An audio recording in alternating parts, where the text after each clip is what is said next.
start recording. Okay. Yep, everything's in place. Thanks, everybody, for being here. We're kicking it off right now in 3, 2, 1. This holiday season, be sure to get that special someone the gift they really want. The most intense PlayStation games ever. Resident Evil 2 and Resident Evil, the director's cut. Now supports DualShock analog controller. What was that at the end? Capcom. It was a Capcom.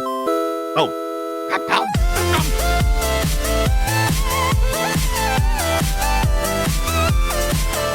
Greetings and welcome to Play Retro for Tuesday, October 25th, 2022. I'm Scott Johnson, and that's Brian Dunaway. Hello, Brian. Oh, wait, I didn't do our thing. Well, I'm Scott Johnson, and hey, where's my thing? Gosh dang it, I'm an idiot. Oh, here we go. I forgot we do this thing at the beginning. Hi, welcome to Play Retro. I'm your host, Scott Johnson, and I'm giving you the key since you're the master of unlocking. And together, we can find a way not to be freaked out by hell dogs and shark-infested basements.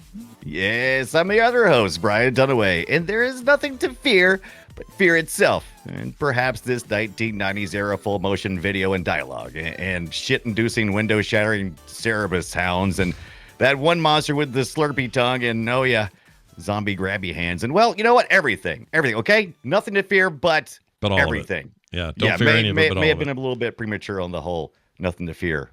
Don't Halloween, fear, baby. You know what not to fear? Don't fear the good times you had with your friends along the way, you know? Right. Don't fear the Reaper. Welcome him with open arms. That's right. Don't fear the Reaper. More cowbell. It's all coming together. Take me to the place of peace.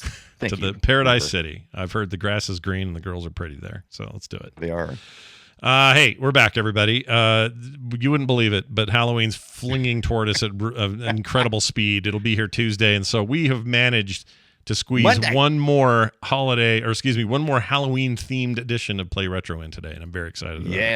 Yes. Because you know what? There's nothing worse than trying to talk about Halloween on November the 1st. People don't want to hear it. No, they don't want to do that. My wife's going to put up Christmas decorations like a psycho. That's what that's going to be that day. So, dude. Yeah, I know. It's what she does. I've got, my crazy brain was over here this morning. It was going, oh, look, October the 25th. That's like, means Christmas is only like 61 days away. And I was like, yeah. Oh my God. Yeah. 61 days away. I know. I mean, with the way things are being shipped right now, oh my God, I better get on it. You best get in there. Get in now while you can. Get in now before it's too late. Anyway, we're going to talk about the Resident Evil series today. Well, that's coming up. We'll be doing 1 through 3, 3 being Nemesis, and of course, Code Veronica on the Dreamcast originally, ended up in a couple other places, but we're kind of stopping at the tank control pre-4 era of all things Resident Evil. Perhaps the most popular. And we may mention the popular. light gun thing, but we're not going to get into it. No, right? we may mention a bunch of stuff. They got light gun shooters, they got first-person shooters, they got weird co-op crap that no one played.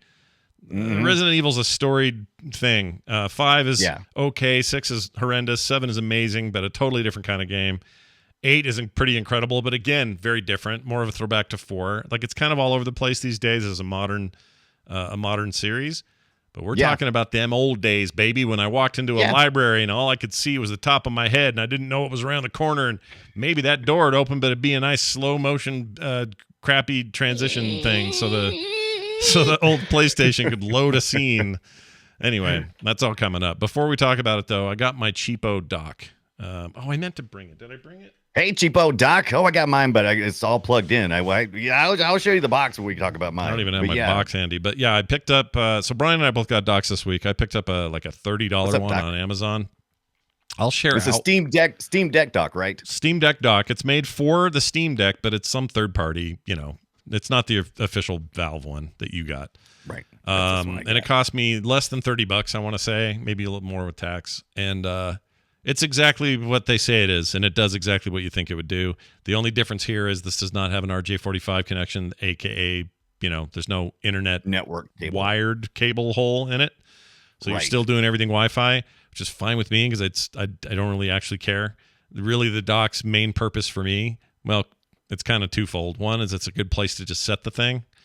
Yeah. 2, if I need to get in a desktop mode and fiddle around and do some hackery, that's a great way to plug your keyboard and mouse into that thing. And thirdly, I just wanted one. I just wanted one. Yeah. Okay, let's just really be honest about it. Almost everybody who wants a dock is what they're really saying is, I want some place to stand my Steam Deck when I'm not using it, but I also want to do other things. Because Right. I mean, that's the primary thing, right? I mean, you need to put it. I'm trying to unplug this stupid thing. You can put it, by the way, the point for some people will be you're going to plug this right into your TV and play games, and you can, no problem. Yeah. It's got an HDMI 2.0 output. So all that stuff's there for me to do that. The only thing for me missing is an RJ45 network connection. Yours, though, the $89 device from Valve, like official Valve branded thing, has that. What? Yeah. 10 base T, 100 base right. T. What is it? What's the speed on that thing? We don't even know.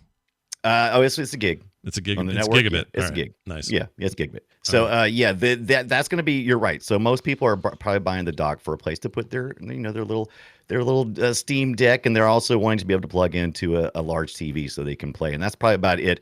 And if they're playing like heavy duty games that they want to be fast on, they'll probably want a network connection because Wi-Fi is not going to be that great. But this is the Steam Deck right here, dock. See how big the Steam Deck is? Little tiny and guy. Look how tiny. Look at this. I have a tiny dock.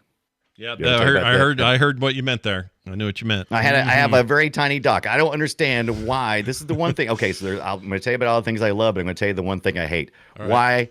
Why did they make it so small? Why did they make it so freaking small? It makes absolutely zero sense, and it probably increased the price of it because all of these components on the backside, like you said, it's got the network, it's got a couple of USBs, it's got dual display ports.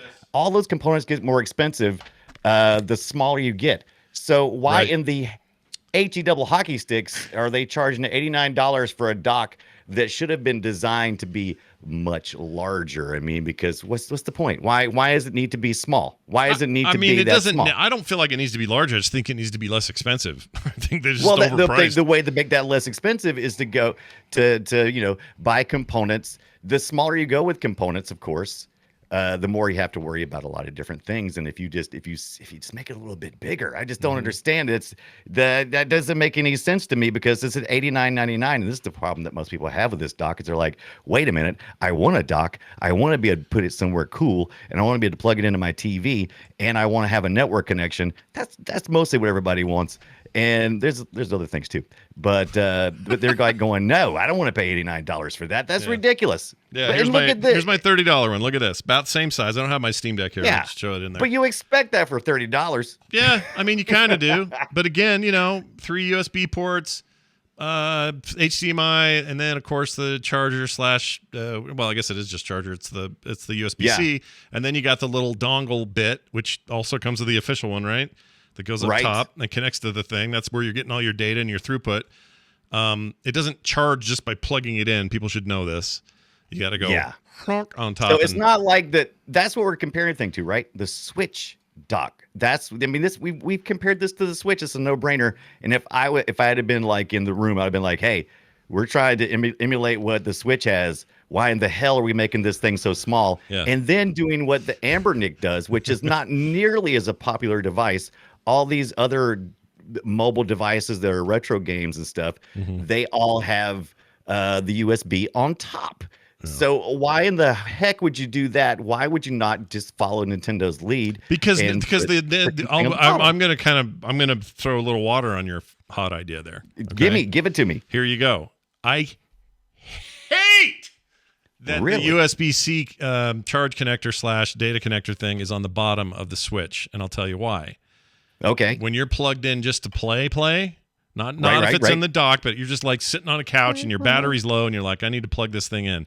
Having that thing underneath is dragging on everything, shorting itself out. Put it on my lap. It pops out halfway. It's way too much wear and tear on the port. It sucks. I would love it if that thing was up top. What we have here is a tale of two different types of gamers. I always am able to use my Switch, but I'm always able to charge my Switch during gaming sessions. I never have to charge it up while I'm actually gaming. So I never You do if you're going long. If you're playing a long game and you're way into it and your battery starts running low, you got to be able to just plug that thing in. How many hours is that? Usually my Switch sessions are 2-3 hours tops, and I usually don't run anything. Most of my gaming is not like heavy duty CPU usage that's going to wear it down. So like I said, Tele2 gamers. This is the thing about all of this technology, right? It's like what works for me ain't going to work for Scott. Yeah, And, but also keep in mind, I'm using a Switch Lite, not using the big monster. At the very least, that one could have moved it because there's no dock for that damn thing. They should have put it on top. That's true. Yeah, that's true. That's true. So you probably got mad at the Dreamcast when they put the cable on the bottom of the controller, because a lot of people were mad about that. They're like, why is it dangling between my legs? I don't like it. I remember people being annoyed by that. I don't remember it bugging me too much, but it probably might now. I don't know. It didn't bother me at the time. It doesn't bother me. Plus, they designed it so you could like run it up the backside of the controller. So I mean, there's ways around it. But yeah, that's the Steam Deck dock. And like I said, if I had one complaint that I think no one would disagree with, it's too freaking small. It's why. and then like I said, I would prefer the charging port to be on the bottom, or to hell. Let me put the freaking thing in upside down. Are you telling me you got a gyroscope in here? You got like the little gyro sensor, right? Just flip the screen around or something. I don't know. Just God, use your brain. Just go. It's going to be a pain in the ass to plug that thing in every time. Like I like docking things where I just go dock. I'm such a flip on this. I'd much prefer. This is a sacrifice I'm willing to make, this little dongle, so that I can have it up top when I want to play it and charge it, because that happens a lot with my Steam Deck. If I'm playing something like I'm playing Red Dead Redemption on there right now, you know, big 3D game like that with a giant world, sucks the battery dry. I like to be able to plug in, man, hold it, not have it dangling down. I think I always keep all my electronics charged up, and I think I use the low battery as a way to tell me, okay, Brian, you need to take a break.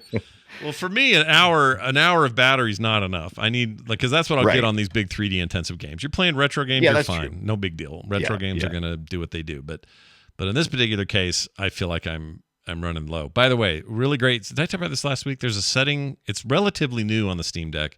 It's right there in the little dot menu that you push. It's called half shade. Half shade.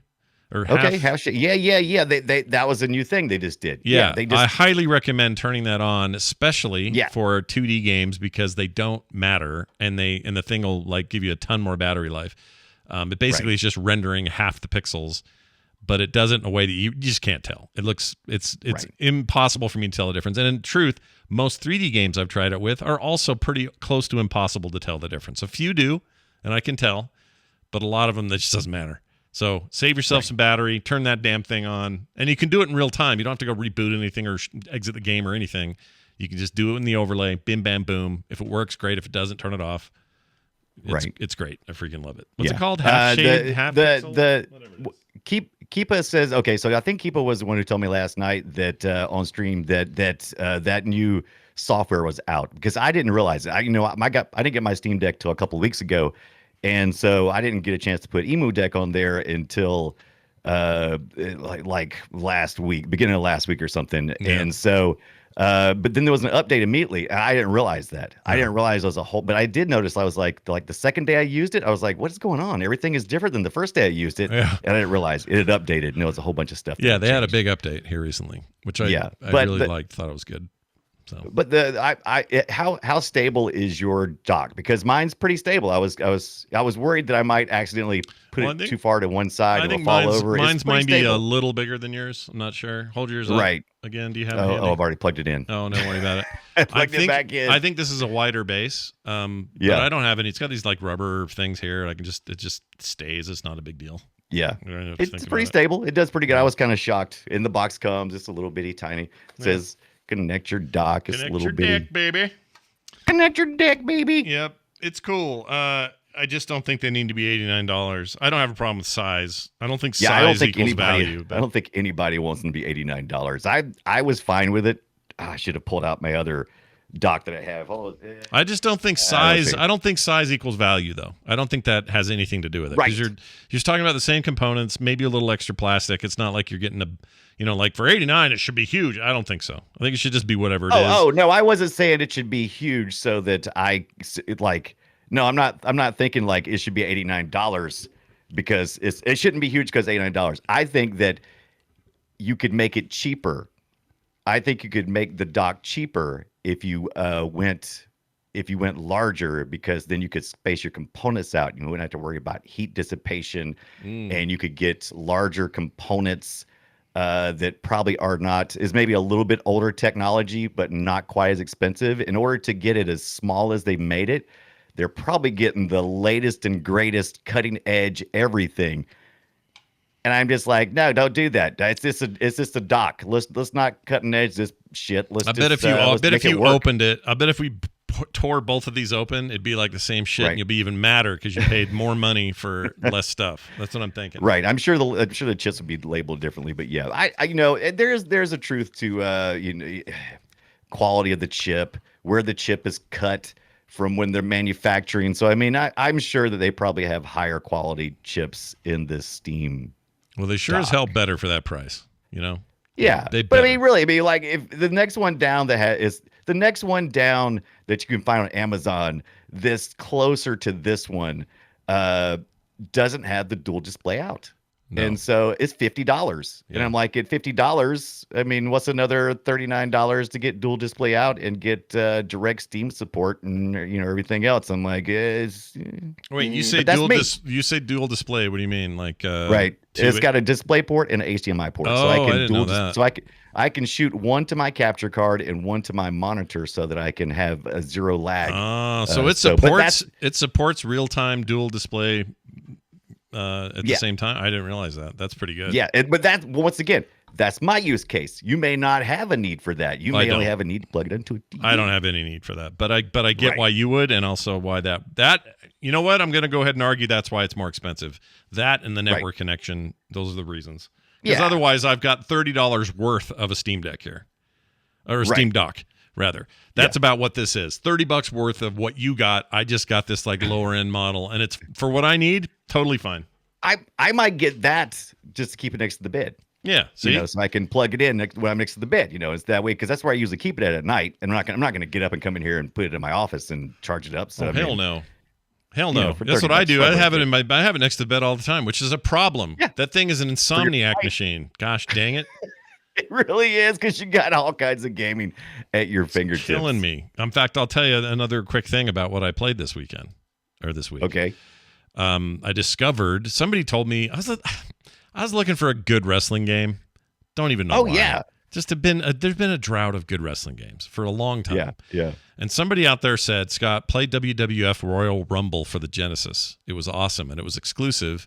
And at the time, it was the only one you could get Hulk Hogan in, because there was some like weird negotiated contracty crap going on.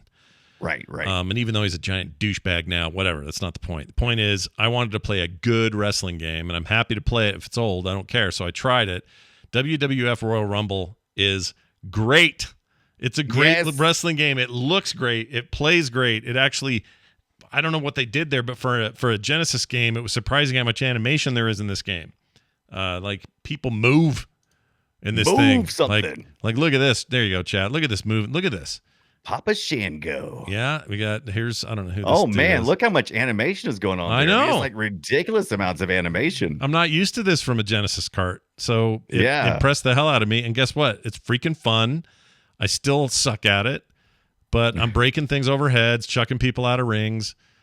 It's a good time. So if you're looking for like a good time with a retro wrestling you title, sound like a bathroom advertisement. Yeah, that's what I write. Good time. That's what I write on the men's room wall. Right. Try it out if you can get a hold of it. I don't know if these carts are that available on eBay or anything, but WWF Royal Rumble for the Genesis is very good. Genesis games are usually pretty abundant for in the U.S. and this is a pretty popular title. So I would say you'd probably have a good luck.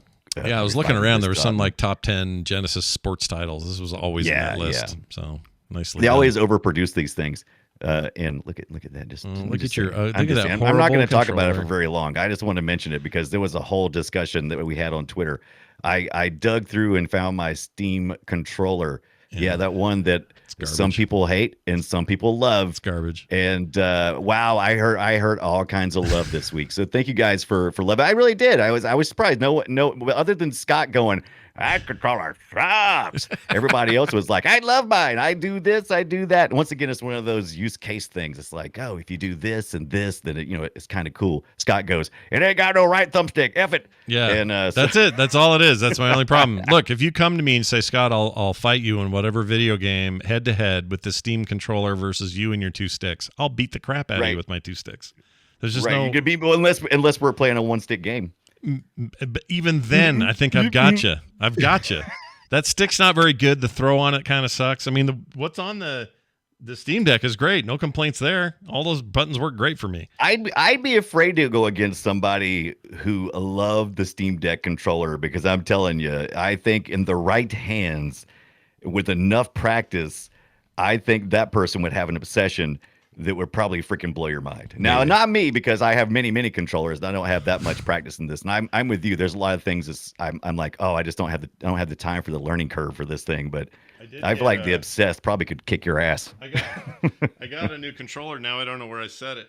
Oh yes, I was so excited to see that. My God, we're really going to talk about Resident Evil. I'm going to post in the YouTube posting of this where the show actually starts. See, right here. Look at this.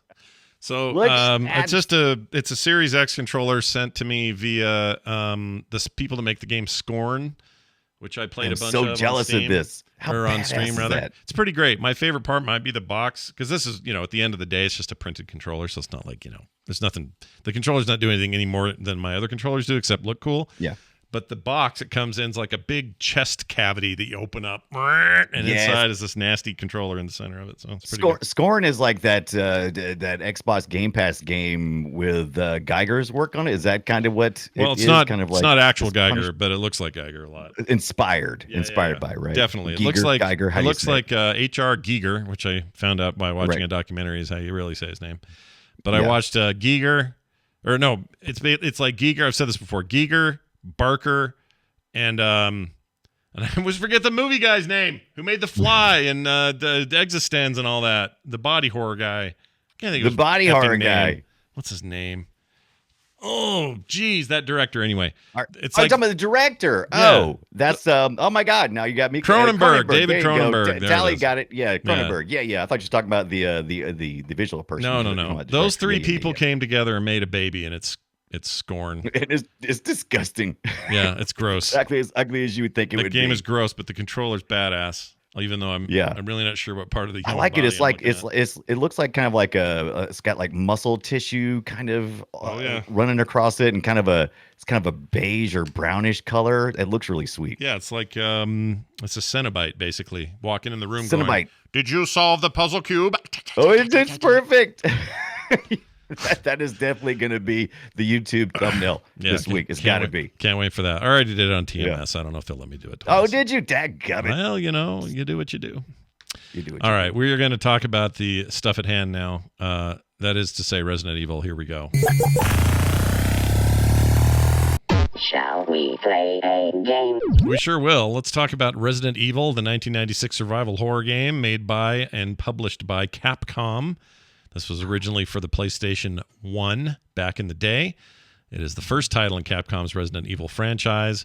I thought 97 or 8 is when it hit the States. Is the year 96 even correct? I got okay. So that's a Wikipedia pick, and I think it came right here. It might have been 97. Usually we try to do North American dates, so I'm gonna double check right now. Yeah, because Scott ain't wrong. Now I'm just seeing a universal release for March 22nd, 1996 is what it's saying. You're right. And again, it also lists that's Wikipedia. No. Wikipedia is probably right. What I'm thinking of is I think I'm thinking of 2 came out in 98, because something came out in 98 that was the same year as like StarCraft was that year, Legend of Zelda Ocarina of Time was that year. There's a whole bunch of stuff like that year. Yeah, there was the Mario RPG came out like within minutes of this game, by the way, the Resident Evil. Yeah. So this is kind of your time frame that you're looking at. Here it is, Resident Evil 2. Oh, this doesn't list it. This is lame. Hold on a minute.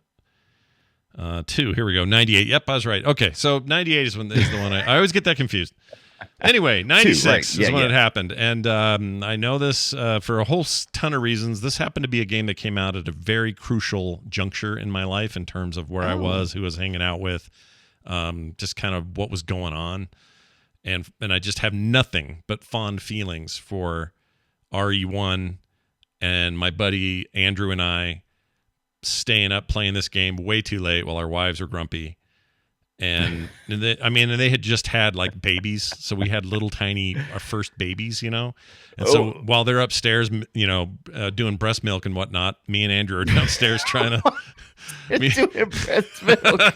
Me and Andrew are downstairs trying to beat the freaking Smeagol monster that likes to get you with his tongue. God, I love that you broke it down to male arcade gaming downstairs and women doing whatever the hell they do upstairs. Yeah. I suppose. I don't know. I don't know what they were doing. Whatever they were doing. I mean, they made us food, I guess, and then they went and did milk, and then we went and did this. Made me a sandwich, and they milked themselves, and we were downstairs playing video games. That's as far as I know about relationships. That's right. We do it at his house, preferably because he had a Panasonic TV that was like 2 inches diagonal bigger than mine. And so it was like, that's where we're going to play this thing. So I'd haul my PlayStation over there because he only had, what did he have at the time? He had my old 3DO, which I sold to him. Oh, dadgummit. Did you ask for it back yet? No, I kind of wish I had that stuff still, just so I had it, it's so funny. Now we're in this mode of like hunting down all this old stuff, and I had it all at one point. I just sold it or got rid of it or traded it or whatever I did, and it annoys the hell out of me. I never realized how fortunate I was. That's right. No. I was fortunate. Anyway, this is the first title in that series. As people know, you control either Chris Redfield or Jill Valentine. Actually, you don't choose. Jill. The remaster, the director's cut, you could, right? I thought from the beginning you could choose between Chris Jill. or Claire. Because you had to find Jill. I hope this isn't Chris's blood, says Barry. And then you got to go find Barry. I think the original game was Jill trying to find Chris the whole time, and then you got to play Chris for a bit. But I think I didn't play it, so don't quote me on this. But I think the director's cut edition of the game that commercial at the top of the show referenced, I think that one you could start with Chris. And you were hunting down Jill. I think you're a liar. I think the first thing it asks you is if you want to play as Chris or Jill. I just don't remember.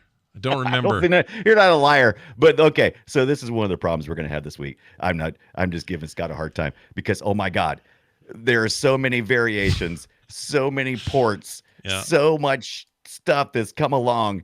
It is really hard. To do whatever you're supposed to do. Tangy Pop in the chat room is confirming. Tangy Pop had the long box. Remember the long box ones that used to come out? Yeah. Oh, yeah. Had both stories. I think you had to put it in. No, yeah, okay. That wasn't the CD. That was 2, I think. 2 had two CDs on the second one. I know that. Yeah, but you had to choose which one you wanted to play as. But yeah, in 2. So hold on, back up. In 2, you'd start, and it was half a game. Some core listeners are going to make fun of me here. Because I have famously decided not to play the second, quote unquote, second disc of the remake of 2. Interesting. Because they run credits after the first disc. You get there and it acts like you're done. And so you move on. Now, back in the day, same thing. It ran credits in 2. But then you could play the second disc, and then you ran around as dark hair lady. I don't remember her name. And it was similar stuff, but a lot of new stuff. Anyway, I famously refused to do it with the remakes because those games scare me and I don't want to go do the second disc. Yeah, it's my only excuse, really. But at the end of the day, I believe 2 was the one. See, this is where I have conflated 1 and 2 so many times in my memory that it's impossible for me to remember what's what. In the classic games. And you'd be forgiven doing that, and one of the reasons why 1, 2, and 3 and Code Veronica all are one cohesive piece is because they were developed in a really short time frame, and a lot of the subsequent ones weren't even supposed to be full games. They were supposed to just be one-offs or just a little add-on, but they ended up being full games. And so I think you should be forgiven for getting all those confused because they all happen in the storyline. They all happen within a couple of months time frame. from Resident Evil 1 all the way to Code Veronica. All of it happens within a couple of months. And some of the games are even like 4, 5, and 6 parallel. are even 4, 5, and 6 are like bam, bam, bam. But then 7 takes this like long break and says, we're not only going to take a break, but we have this new guy. And we're also going to make it for VR, and we're also going to blah, blah, blah. I mean, 7 is a hell of a thing. I'll never play it again. It scared the living shit out of me. I will tell you that I'm interested in hearing about, you say the lady folk were upstairs milking themselves, and you were downstairs, and I just know you were screaming. That I just know they were sick of your shit. Oh yeah, no, I didn't. So again, there's a story with that. So all right, before we get too far, I'm going to play this for a second. This is some of the original game. If you even hear the Sony intro, like this thing. Yes. As far as I'm concerned, that's the beginning of Resident Evil. Like I've associated the two sounds so closely because we played so much Resident Evil, Andrew and I, that it's just impossible for me to separate those two things. The next thing I hear all the time is this, if I can find it. Where is it? Jill. Here it is. All right, that's impossible for me to separate from Resident Evil. Other people might think, Street Fighter. You might think 1,000 other things. I don't. Right. I think of, do I have enough green herbs? Is there room in my inventory for this damn knife? Do I have the 8 slots? Did I start as Did I start as Chris, or did I start as Jill? Jill has more, like, what? Does she have like an extra 2 slots or something? I think I never started with Chris. I swear, my brain. I'm not going to deny this because you seem sure of it. The chat seems sure of it, and I bet I could find it everywhere else I looked. But the truth is, I do not remember having a choice. I remember Jill. It was the only option I had, and all I could get was her talking to Barry, going. Barry, and he'd say Jill, and they'd say, you were almost a Jill sandwich and stuff like that. Like you were almost a Jill sandwich, right? Or the Wesker bit. Jill. So you're safe. That's what I was going to say. Okay, now if those all existed for Chris's run through, why don't I remember that at all? I don't remember that. That's interesting. So I can't quite relate with you on that because I did not play Resident Evil 1 until this past week, and I specifically chose not to get the director's cut when I was looking through my ROMs, and I played the one that had Jill and Chris, and I played Chris right away, and I was like, I played Chris for just a few minutes, and I was like, okay, I don't know what's quite going on here, and so I popped out, and I popped back in with Jill, and I could tell you, Jill was a lot easier for me to play. She had more inventory. She started out with a lock pick, so she could pick locks. Did she start with a gun too? I mean, I think Chris was a lot tougher and could take more damage, but Jill could deal more damage and get more places. So Chris was your new game. Chris's new game plus. Jill is like not easy mode, but she's like entry level mode. Basically. Right. It's the core one kind of gamer you are. And so I played a lot of Jill. I don't even think I kicked one back and played Chris until I got to the second one, which said, crap. So now Claire Redfield, Chris's sister, is part of the story. I maybe should have played more Chris. Yeah. And I just didn't have enough time to do Well, don't worry. You'll get plenty of Chris in the future. Chris punches boulders. Oh, yeah. He punches boulders in 5. I eventually found just that. Oh, you're showing on screen right now something I wanted to get to.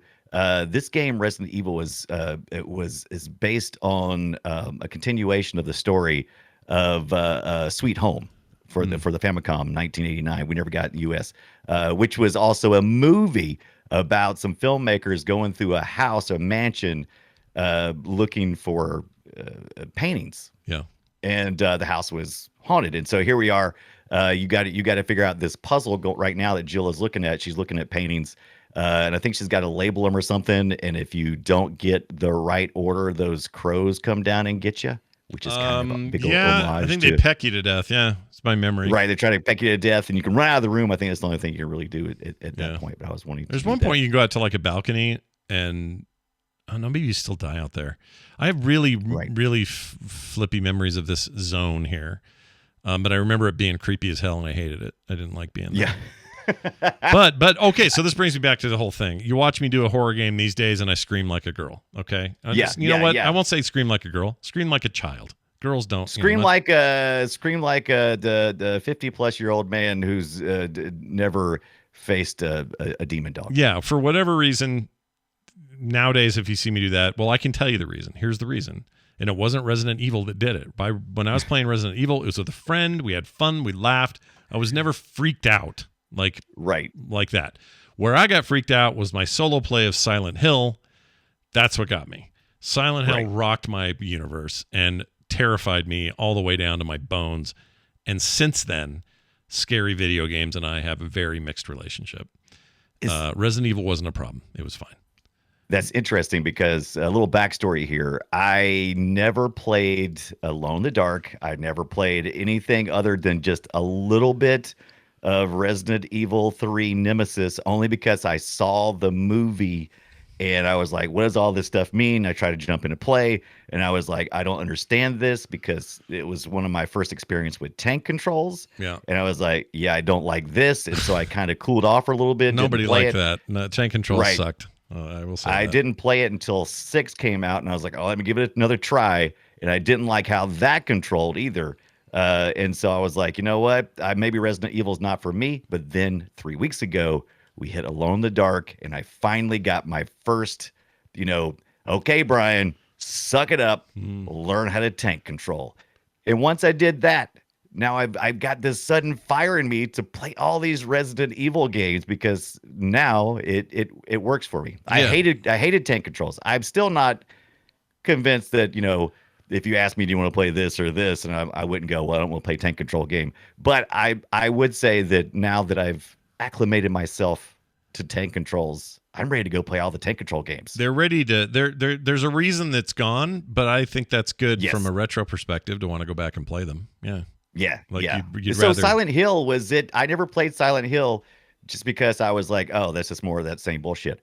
Silent Hill is not tank controls. Silent Hill is more direct control third person. Okay, that's what I thought, third person. But it's also really, really disconcerting and horrendous. That game got under my skin in a way that has still never quite left me.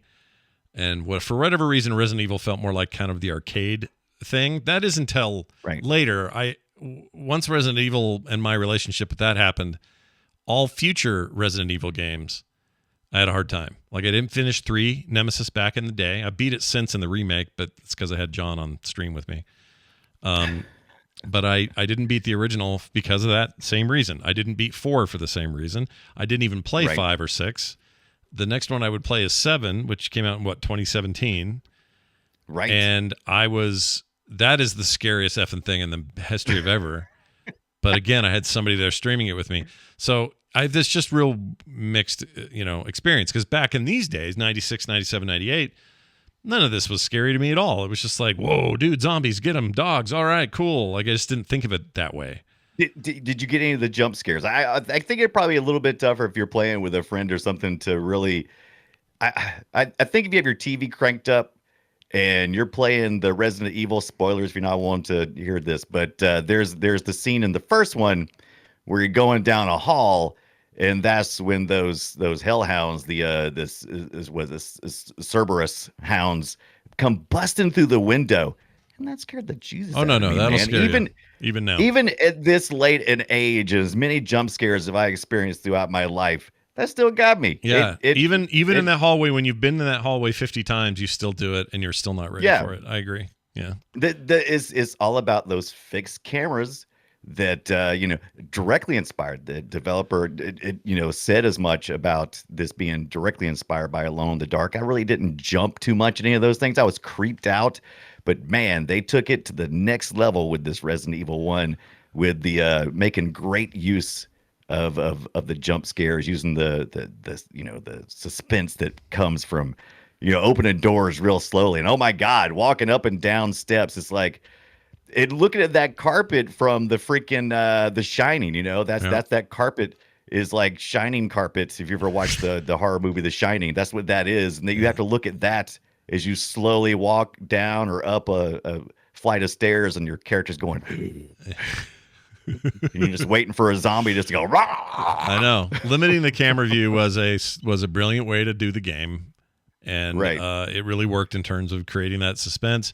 But part of what made things freaky was the game was hard to control. I'm not saying they necessarily did that 100% on purpose, but I think the difficulty in the tank controls and sort of orientation for when you change scenes, suddenly up is no longer up. It's kind of down now because of the way you're angling. Like that kind of thing added to the tension because it's like, my gosh, I'm going to die. Yeah. Why? Well, there's zombies, but also I can't control shit. You know? Yeah. There's this feeling of just like, ugh, can't do anything. That's how you're supposed to feel, though, right? You're supposed to feel a little bit like you're out of control, and that's what the tank controls, which is, you're basically your character moves very slowly and turns around in circles, and there's not a lot of control over how your character moves. The only thing would be more scary is if you had like a QWOP kind of control scheme. Well, that'd be fun, wouldn't it? Trying to walk at the same time to run from zombies. Oh my Lord! Control every appendage. I can't do it. I wouldn't be able to do it. I couldn't do the VR version of 7, which people have tried to get me to do on stream. Literally, listen to me here, folks. Listen to me closely. Yeah, never going to happen. There's no way. I played that game. I beat that game in regular mode. That's good enough. I will never walk in that place. I will never do that in a first-person perspective with a freaking helmet on my head. No way. I can't handle the idea of waiting for something to look behind you for that something. There's something that just gets you about that. That'll kill me. That game's already just horrible in terms of. I mean, it's amazing. It's one of the best horror games ever made, in my opinion. But it really gets under your skin. So check this out. We got a little sound from this game. This will be familiar to a lot of you folks. Whoops, that's not it. Hold on. Here we go. This one.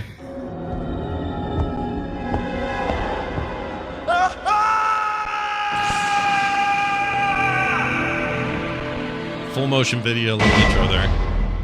Yeah. Alpha Team is flying around the forest zone situated in northwest Raccoon City, where we're searching for the helicopter of our compatriots Bravo Team, who disappeared during the middle of our mission. Found it? No, I haven't found it yet. No, I haven't found it. Bizarre murder cases have recently occurred in Raccoon City. There are outlandish reports of families being attacked by a group of about 10 people. I love Find anything, Jill? Nothing. What is this all about?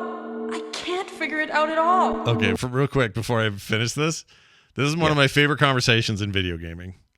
In the history of video games, I like this exchange more than anything. So I'm going to back it up a little even and keep playing. Here you go. Find anything, Jill? Nothing. What is this all about? I can't figure it out at all. Beats me, too. Now it's Wesker's time to disappear. I don't know what's going on. Well, it can't be helped. Let's search for him separately. I'll check the dining room again. Okay, I'll try the door on the opposite side. This mansion is gigantic. We could get into trouble if we get lost. We should start from the first floor, okay? And Jill, here's a lockpick. It might be handy if you, the master of unlocking, take it with you. Thanks. Maybe I'll need it. Yeah, maybe you'll need it, Jill, you dumbass. Definitely will need it. This game in 2008, Resident Evil was recognized by the Guinness World Records Gamers Edition with the honor of worst game dialogue ever. Yeah, it deserves it. It's so bad. And there's a lot of bad game dialogue out there, but this one has the worst VO in the history of gaming. And yes, we're early to that. 1996 is early in VO. Like nobody was doing this yet. And you know, I don't want it any other way, by the way. I don't want them to ever remove this from the original. They did the remake or the Zero version of the game, which was like re-beautified and all that. And they changed the dialogue. They didn't keep any of it. They had everybody do new lines. And that bummed me out because that was also not great. It's not really great VO in that version either, but it's good enough. Like it's good enough to be called like, okay, these are people that do voiceover for whatever, that's their job. Whereas this other thing was so freaking bad that it remains the greatest dialogue in the history of video games. I love it. There's nothing, if you've never, okay, so let's say you were born after the 90s. Watch the video of the intro to Resident Evil and you will know everything you need to know about entertainment during the 90s, because that was 90s AF. I mean, it was mwah. Yeah. It's exactly what you would expect from a 90s. It was, it's videotape, and it was black and white. It's found footage almost looking stuff. It had beautiful actors and actresses portraying these characters in live action. And the dialogue was just atrocious. Yeah. And I'm assuming it was because of whoever was in charge of dialoguing was like, oh yeah, English is not my first language, so here it goes. Well, here is I'm going to give you examples of what is almost as bad, maybe as bad, and that was House of the Dead. I'm going to play a little of that, okay, just so you can hear it. This is a Sega game. This was the good light gun game, House of the Dead. Very popular, but man, the voice acting in this really gives Resident Evil a run. Here you go. I'm going to play some of this. Okay. For this thing. It's like they're inviting me in. Here's some more. I've been waiting for you, friends.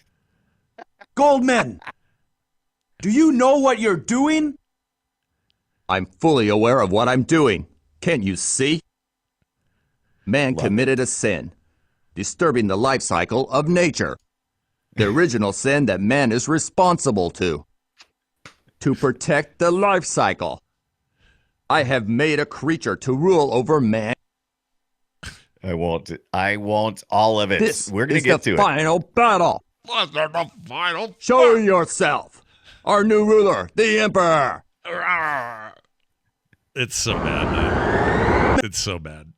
I mean, it's pretty great. Yeah, I don't know how. Honestly, it must have been real neck and neck for that award to finally. It would have to be. Yeah, I don't know. So but do you have the you were almost a Jill sandwich clip? Yeah, I got that handy. It's right here. There it is. You were almost a Jill sandwich. Yeah, that's a good one. Yeah, you did play that while ago, Yeah. didn't you? I love that. I love it. I can't get enough of it. No, dude, Barry is the greatest character in the history of video games. Let's just admit it right now in the air. He's so good. I had heard the clips. You've been playing these clips forever. So going in, I had no idea though. I never. I'll tell you. I'll be honest with you. You've played me clips before, and I was like, okay, out of context. I mean, I guess that's kind of weird. Whatever.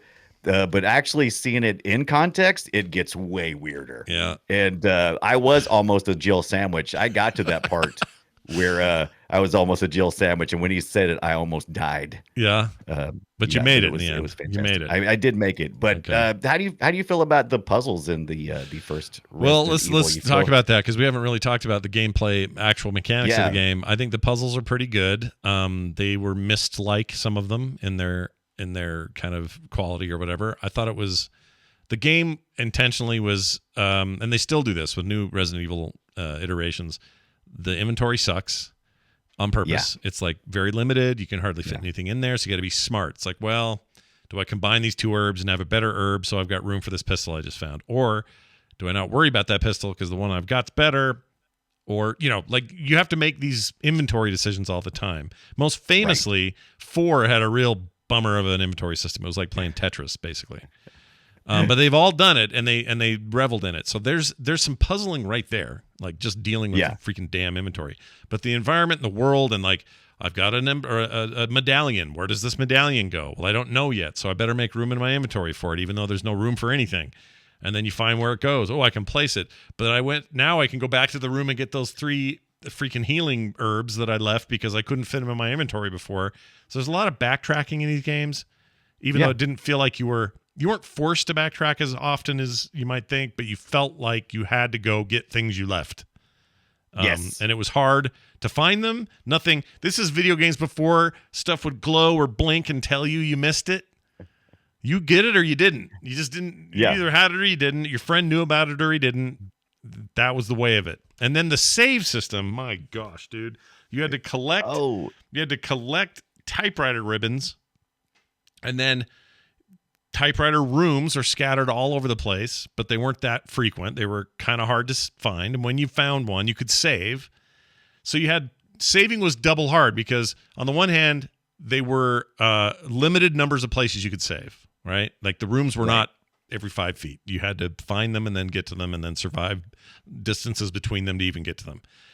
And if you died on the way, you're dead and you lose your progress to wherever you saved last. That's just the way it was.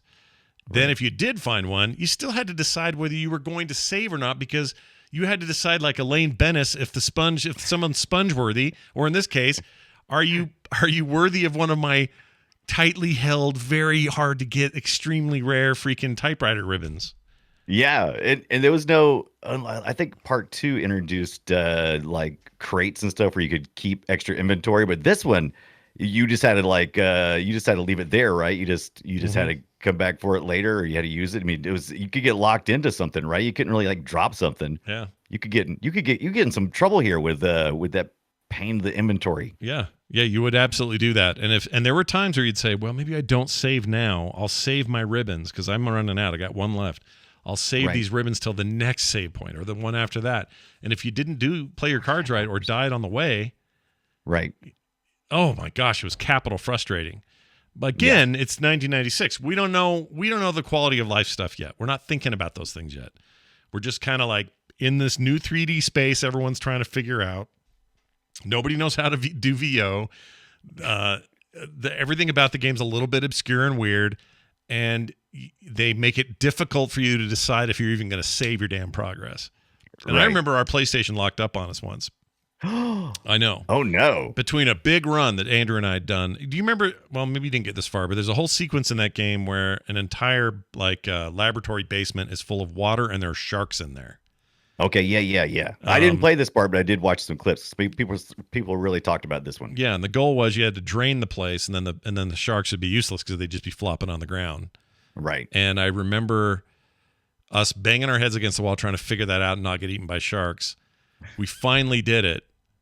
Crashed. There was no auto saves. There was no any of that. No quick saves, no auto saves. Had to go all the way back to wherever the frick we were. And I think we may have died one more time trying to get back and then did it a third time and finally made it. But it was like an hour and a half of content that we had to redo. Right. And we were okay with it because it was 1996, damn it. It was the best we had.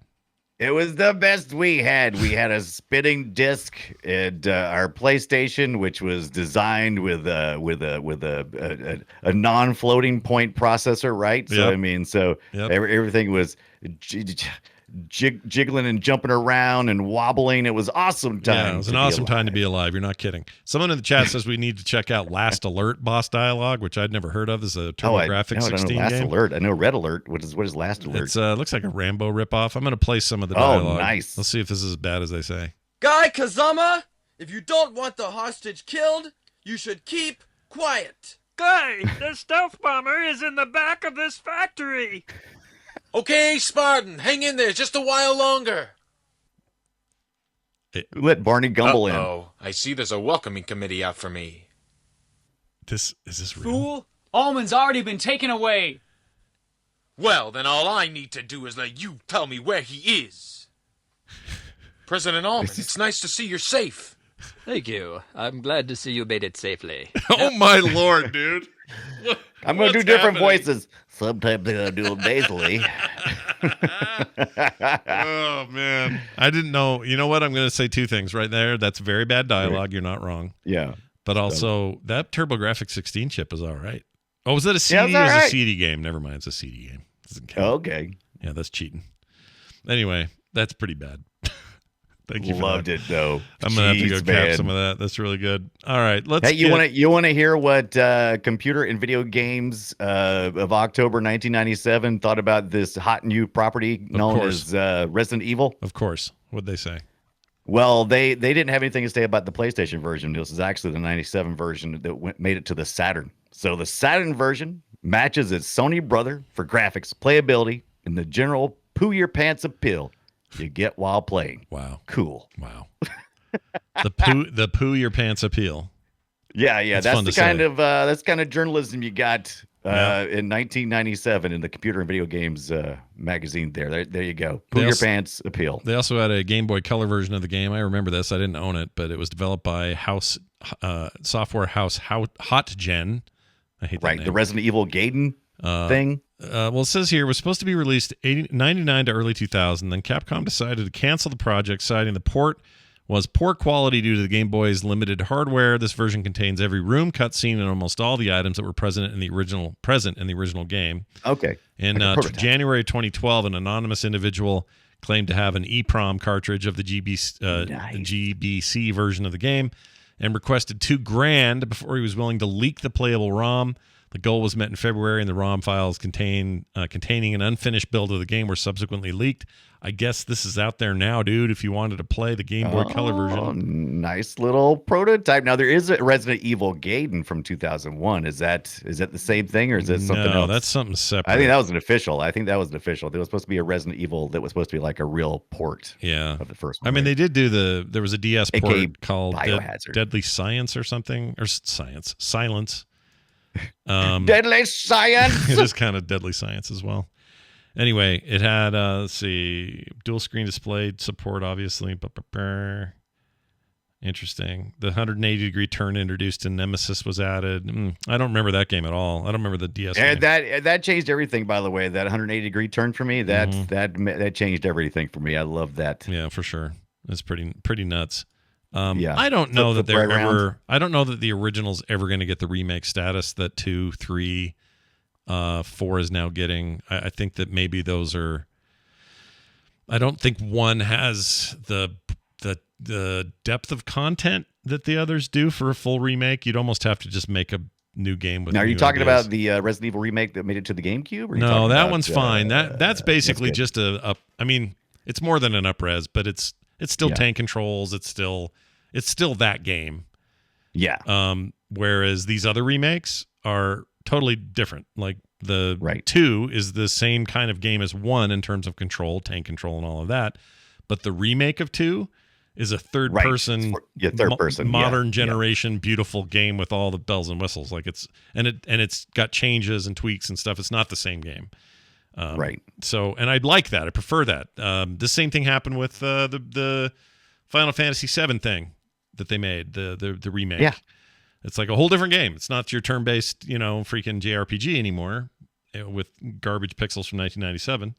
It's like a beautiful, fully realized remake, which I think we're going to see a bunch more of coming. I think that's just going to be a new thing. Yeah.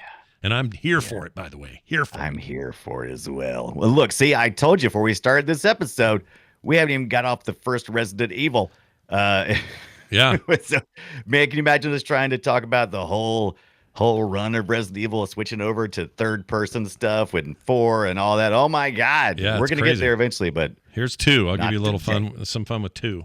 Resident Evil 2. That's how you know it's 2, because it says 2 in it.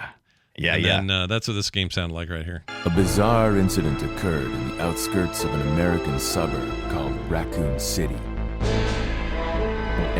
It was later revealed that the terrible disaster had been caused by the T-virus, a mutagenic toxin created by the international enterprise Umbrella Incorporated for use in bioweapon experiments. The Raccoon City Police Department's Special S.T.A.R.S unit immediately began investigation in the affair. The case was apparently closed, thanks to the efforts of S.T.A.R.S members Chris Redfield and Jill Valentine. There you go. So there you go. Jill Valentine, Chris Redfield, knocking it out of the park. That was basically a recap. But 2 jumps into our first experience with... Why is this making noise? Sorry. With our old pal, Leon. Our new rookie cop, Leon, for the Resident Evil 2. His first day on the job. Yeah, he's out there. He's making it happen. All this playthrough I'm showing right now is Claire. Her second half of the thing, which we talked about earlier. But anyway, 2 is an improvement in just about every way. It looked better. It ran faster. Still kind of relied on some, hitchy stuff like the door loading and all that crap. That was still in there. But this was, I think, just a better game. It was more cohesive, and that's why I think the remake made more sense. The recent remake, because there's just more there to build from. And 2 holds up. I think 2 is actually a really great game, even the old one. I thought it was, I stuck around a lot. I kind of got stuck in the first one, and I was like, I only played a little bit in, but 2, I played it a good bit. It's a very playable game. It does hold up. Yeah, back in the day, I beat both these in their entirety, including that second disc for 2. It's just this new stuff I refuse to do it, but The old ones, for whatever reason. You know what? Again, it was me and Andrew just dorking off. Like, we would get together, and our entire week would be, hey, do you have a minute? Let's get over. Let's play some of this tonight. Where are the girls milking? Cool, have them do that. And we'd run over there. And we'd play at his house. I love that they're still, 2 years later, still doing the milking. Yeah. Oh yeah. I mean, well, that would have been about right because Carter was born 97. So yeah, they were in the middle of milking again. And Annie, Andrew's wife, had another kid as well. So yeah, it was literally milking time. It was 4:30 time for milking. Yeah. They hate you so much, man. They're like, they're playing the video games, having a good time, screaming or downstairs. They didn't mind. They were doing lady stuff. They were fine. They were having fun. They were doing ladies. I love that you relegated them to doing ladies. They were fine. They were just doing the lady stuff. They're making me some sandwiches.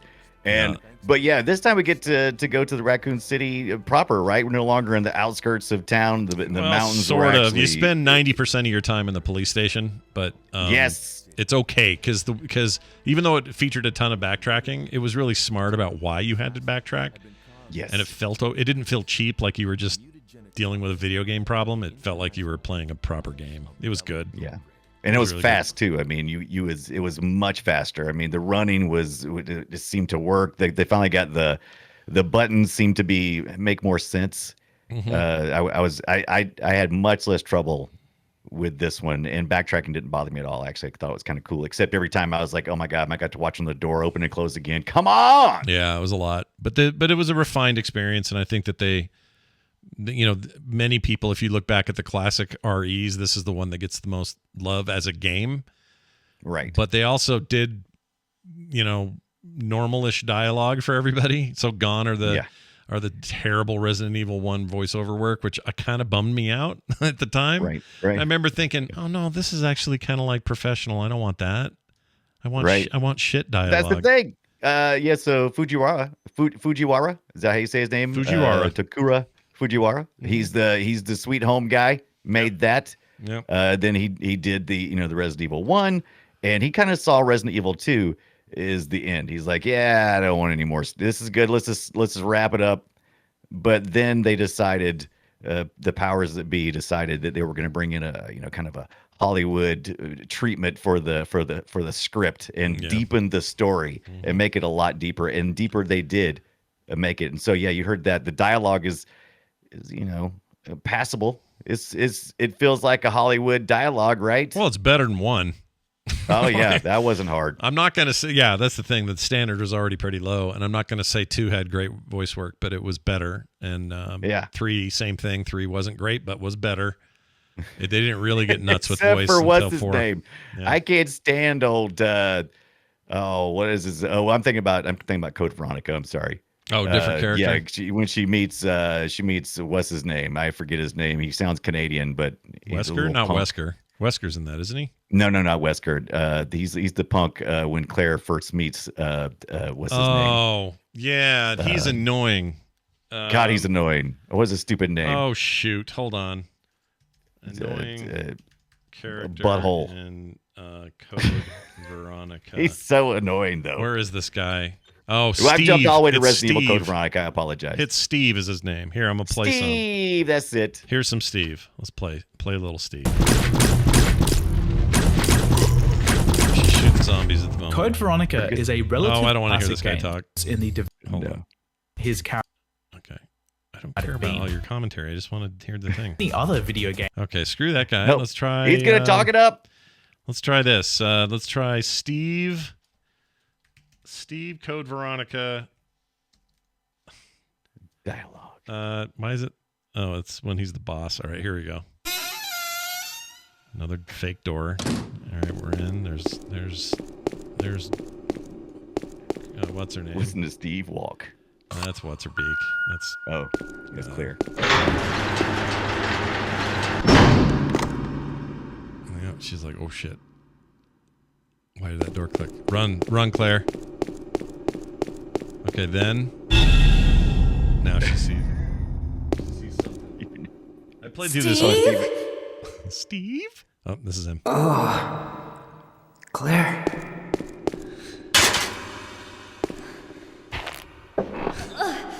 I'll just skip ahead some. What's wrong?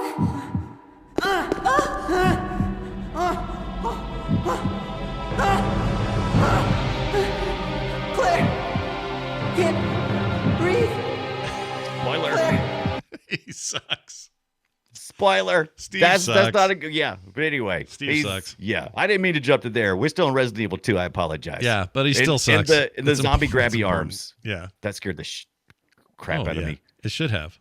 It should have. It's supposed to. Look, and so by the time I got around to 3, like I said, I'd already been through Silent Hill, and that messed me up.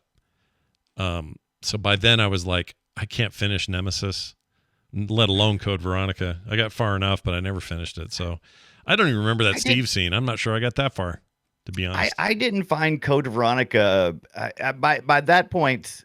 That was my problem. So 2 was the best. The 2 perfected the amount of resources you had to balance the survival part of the horror. Yeah. And I like that. Now, Nemesis, right away, is much more action oriented. There's tons of weapons and equipment you can get. The inventory is larger. I was like, okay, so we're sacrificing, that feeling of vulnerability to bring in more action. And I didn't care. Of course, you're not really big into the survival part anyway, right? That kind of I don't like that. Yeah, so I'd rather my prefer. Well, I don't know what I want out of a horror game anymore. The problem with horror games for me is that I don't like being in control. When I watch a movie, I can see the worst horror movie ever, and it doesn't bother me at all. Well, why? Right. Well, because the character on screen is doing shit I can't control. I can't tell him what to do. I can't say don't go in there. I can't say help her. I can't do any of that. Don't go there.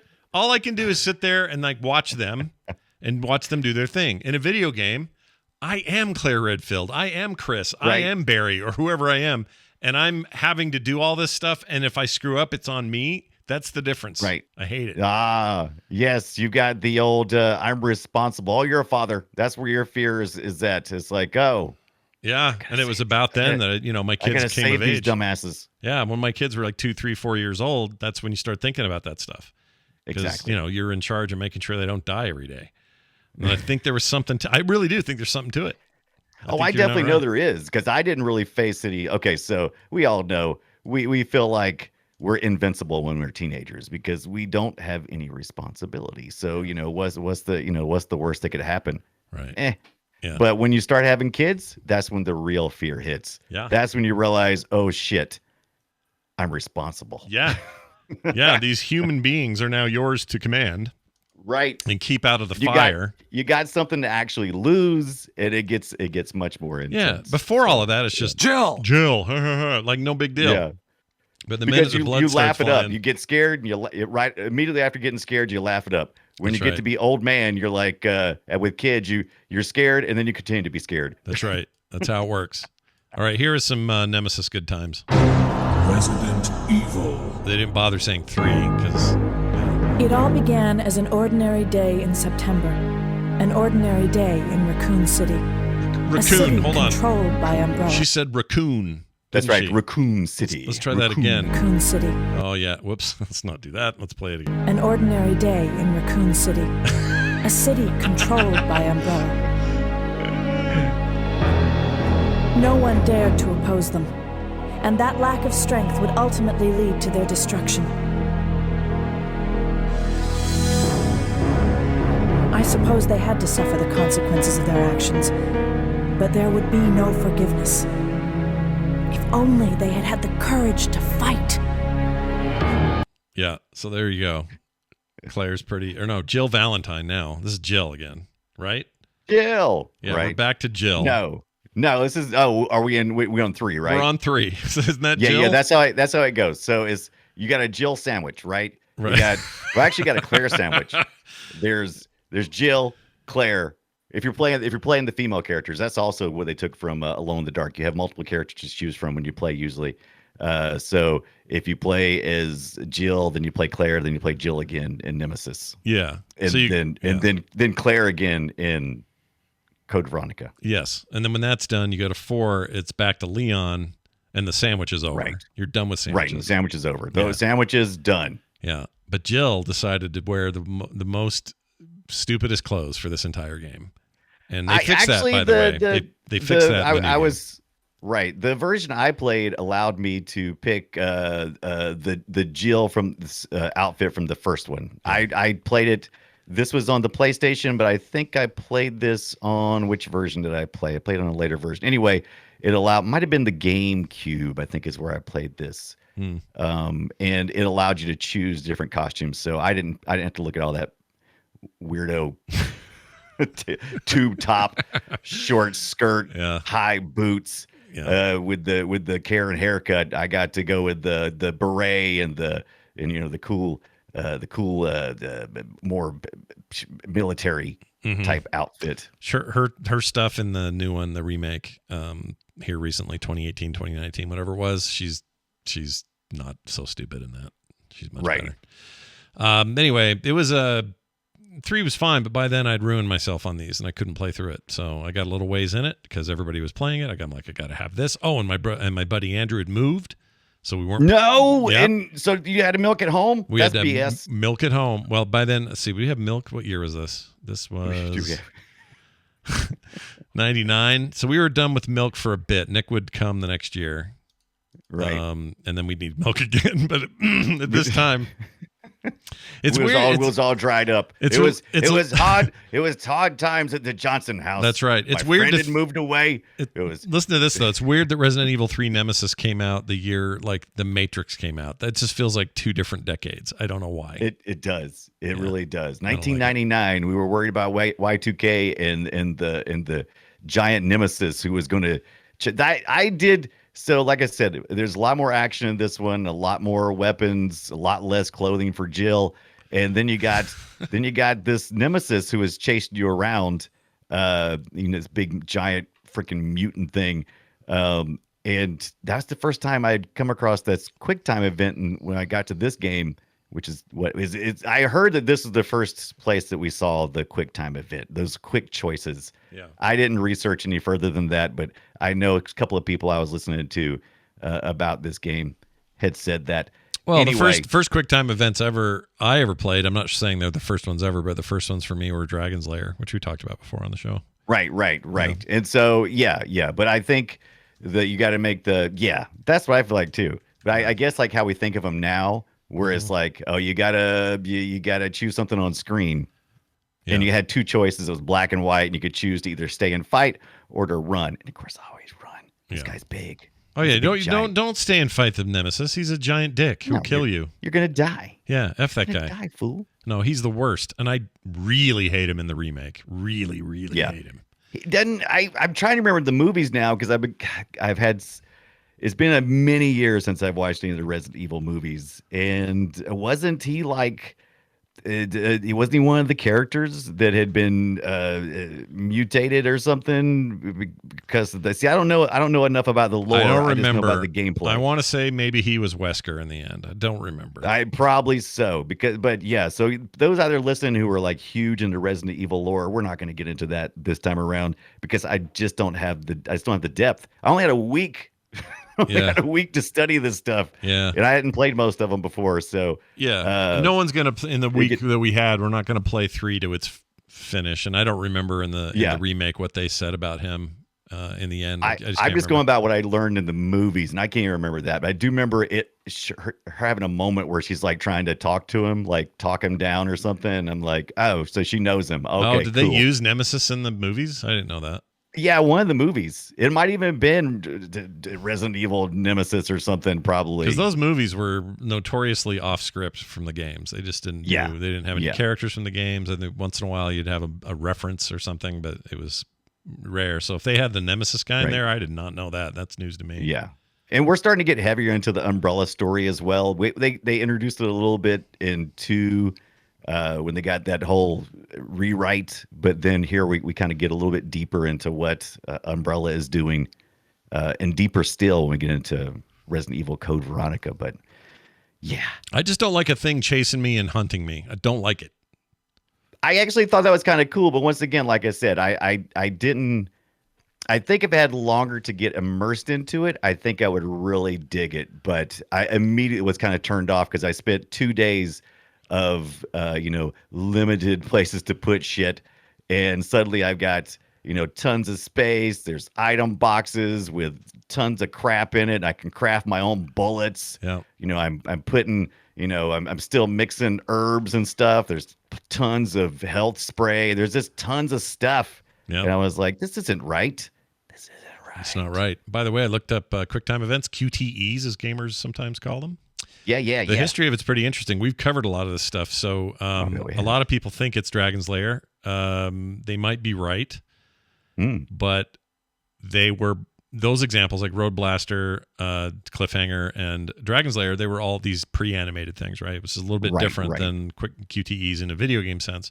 So technically, if you're talking just purely game-generated content, like graphics generated by a computer, not animation that had choices that pre-selected. Yeah, exactly. Then the credit goes to another person we talked about a lot. When we talked about King's Quest, King Quest 1 creator Roberta Williams in the 1990 or 84 King's Quest 1 was the first game to include timed events. But the term QTE didn't happen until Shenmue from 99. Yu Suzuki is credited with coining the term QuickTime event. So there you go. Nice. Look at there. Yep. Look, we learned some things. Look at that. Look at we this. learned something. I feel like a better retro gamer for it. The worst QuickTime event in Resident Evil history was in 5 when Chris Redfield punches a rock. Yeah. He punches a boulder, folks, and it's bad.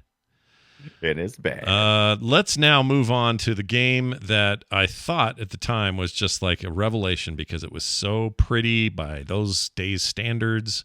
The Dreamcast was out. The year was 2000. Brian's holding the disc in his hand right now. Look at that. Yes, look at that. What happened to your Dreamcast? Lovely. What happened to the Dreamcast What's that? words on the? Isn't that normally in the white space over there? Yeah, it's a little. I think it was taped back. So weird. They had the individual who sent me this, and I don't have it at my hand right now. I apologize. Who sent me a bunch of Dreamcast games, and I'll mention them again this next week. I think there was like a coupon or something. There was something that was over here.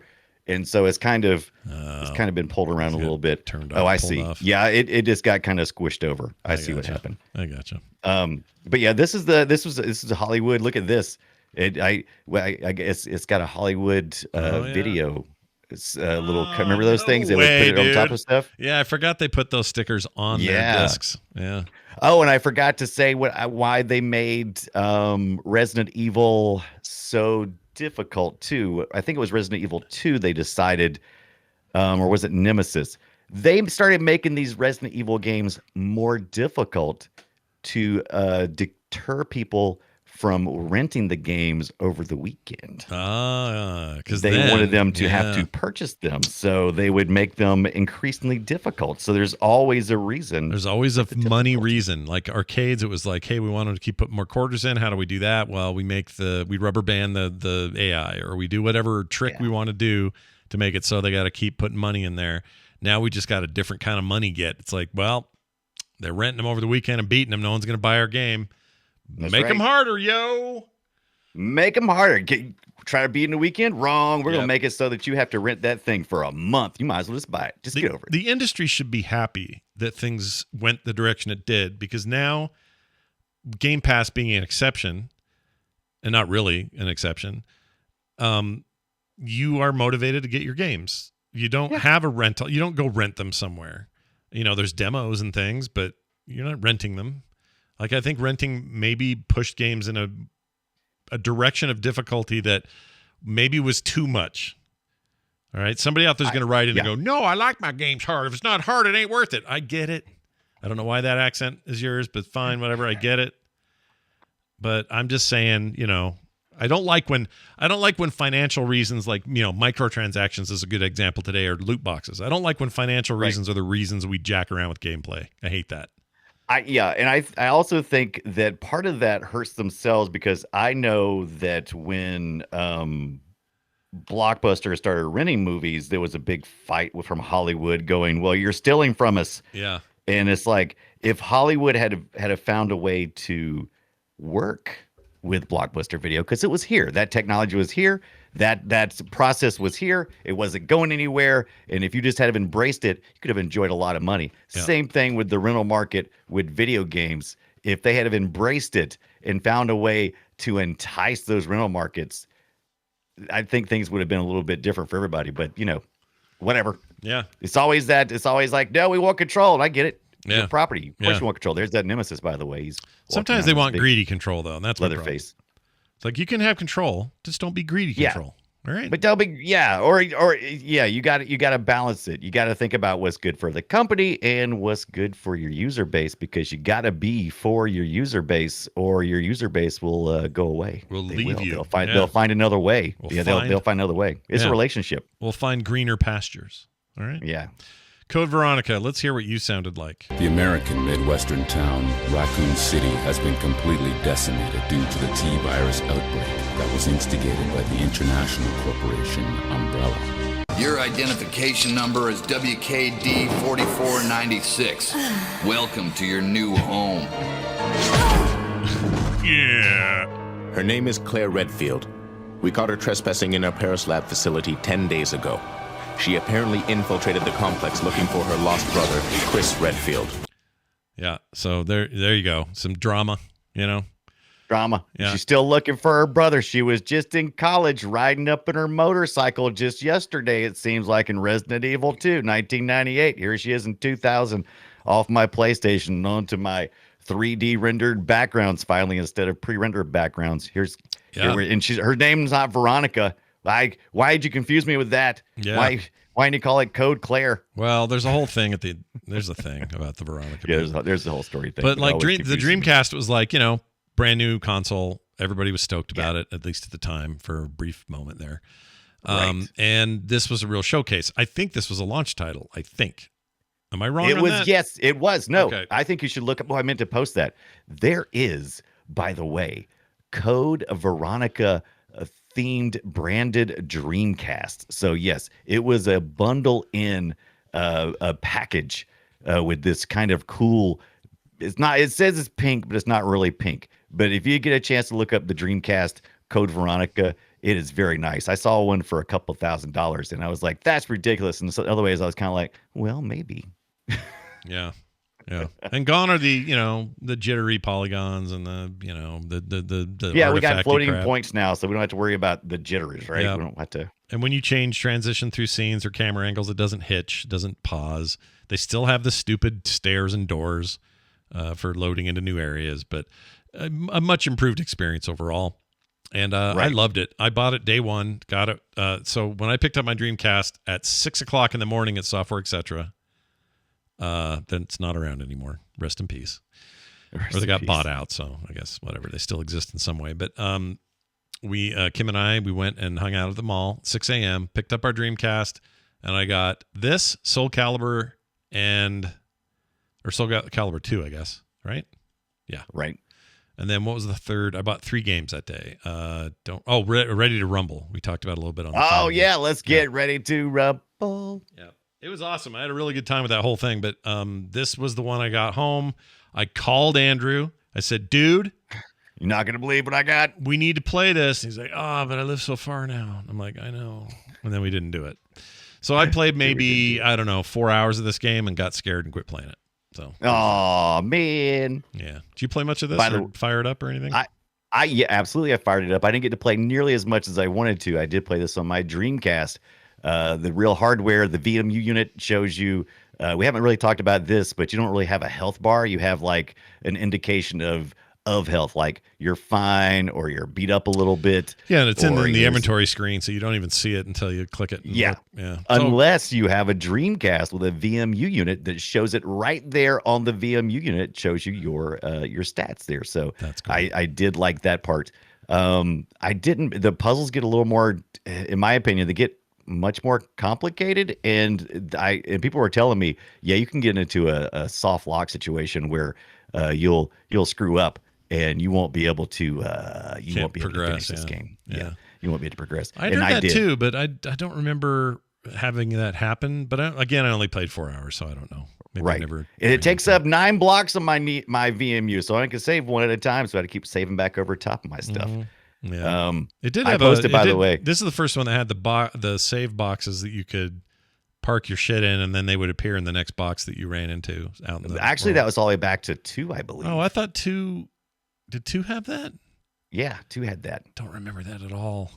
Even in the remake, I don't remember that. And I just played that, well, last year or whatever it was. Because one of the first things you do when you get to the police department, after you fight your way to the police department, you go into that first room. Well, after you talk to the first guy who's been bit, and he gives you his key card. Yeah. When you go after that, then you go in there before you go meet the sucker. What is his name? Slurper? What's the guy with the long tongue that comes to get you? We used to call him. I had a name for him, but it wasn't the real one. I don't remember. Yeah.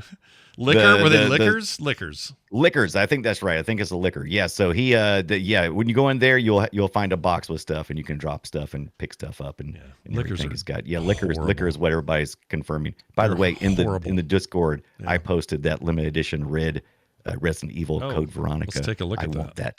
Oh yeah, look at that. I want that. They also made a black version too. There was the S.T.A.R.S. It had like the sports version. It's that translucent stuff. Yeah. Back during the early 2000s. Like the jelly shoes, kind of. Yeah, like the jelly shoes.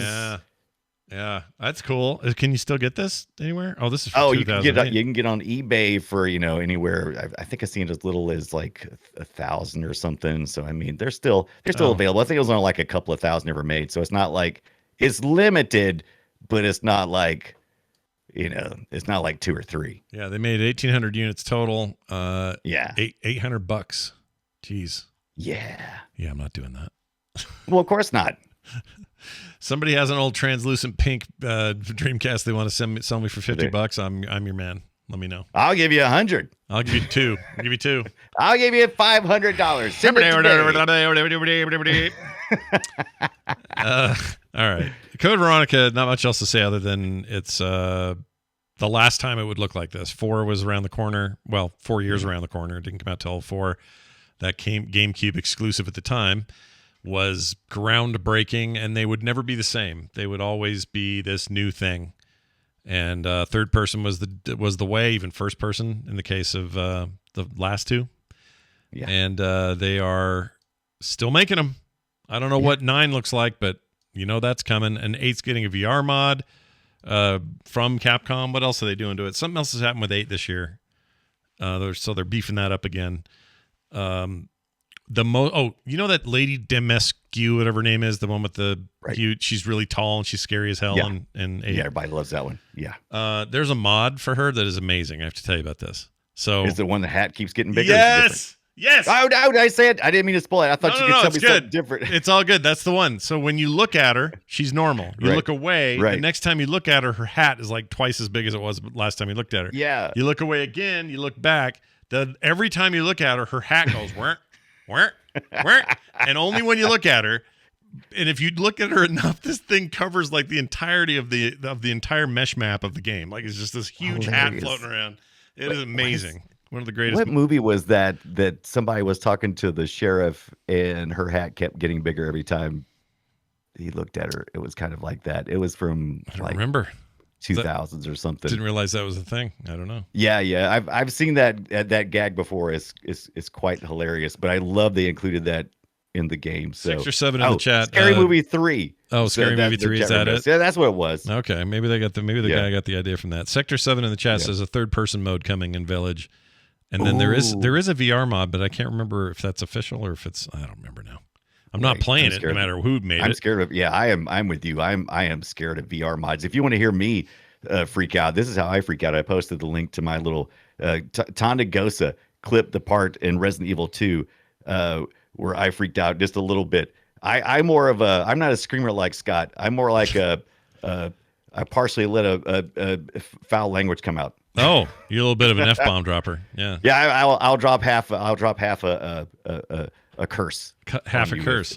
Half a curse. That's what I do. Yeah, that's Scott. Yeah. Yeah. If I see something scary, that's what I do.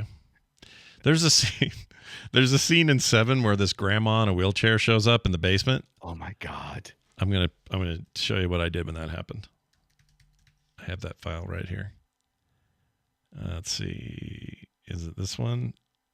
Okay, here it is. It's Grandma! Oh no, wait, that is it, but I screamed before it. Let's see. Another grandma. No. I No. Don't wear leather pants to my grandmother. No. Today I'm going to be pranking my... No. I'm not done. I'll go hang out with Grandma. Oh, she's not here. Good morning. Grandma Sparky here. Okay, I don't know where it is. And but I basically scream and then notice that Grandma's in the door, and it's a horrifying thing I never want to experience again. I just posted in the Discord, and I posted in the chat room the clip of me how I react to the horrors. Okay, here we go. I'm gonna play this. Okay, that's what's happening. Yeah. Close your ears, kids. Here we go. That didn't do nothing. Oh no, motherfucker!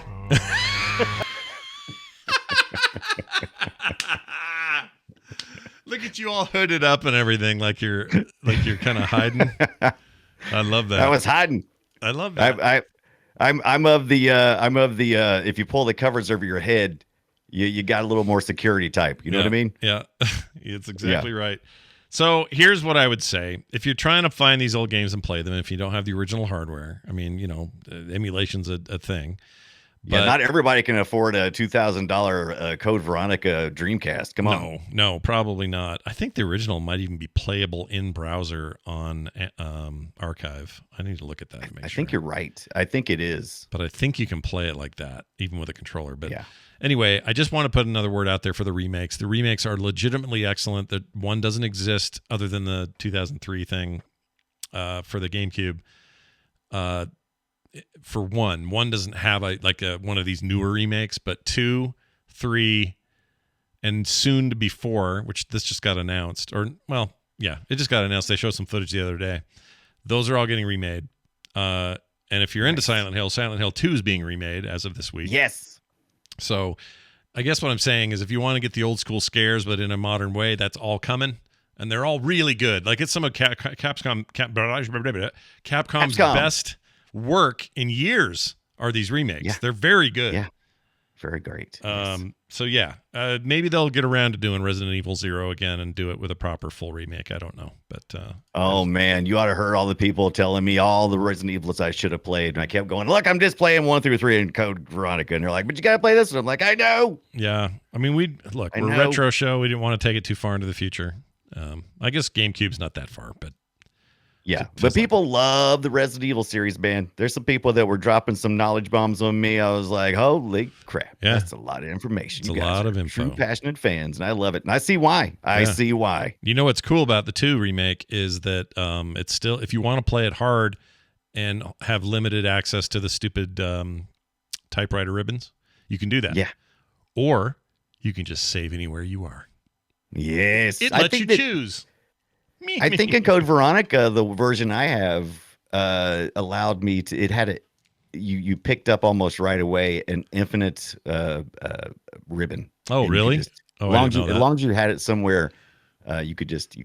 I don't remember that. That would make sense. Maybe that's why I got. Maybe I don't remember why I thought Veronica was better, but that was probably why. Yeah, I was getting to the point. I in like 2000. Veronica. I was getting to the point like the year 2000, 2001, where I was sick of games making things kind of artificially hard to play. Yes. And the rental market had taken a dump by 2000, so they weren't as worried about it anymore. I don't think it was starting to change for sure. Yeah. All right. Well, there you have it. It's Resident Evil, everybody. We hope you've enjoyed our not only our discussion of that, but our month-long look at the Halloween games of yore. Yeah, this was fun. Yeah, it's really good. But now, well, it's time to play this. This is not the right one. I'm in the wrong place. Gosh dang it, Scott. Here you go. Destroy it. No, yes. Destroy it. Derp. All right, we're going to play Guess My Game, where we take an old game, play some audio, and try to stump each other. No, it's not Choplifter. I'm already cutting you guys off in the chat. Oh, cut them off at the knees. That's right. Brian, I'm going to play mine first. This is 1993. This is on the Genesis. Okay? The Genesis. The Genesis. Here it is. See if you can figure it out. Yeah. Yeah, baby.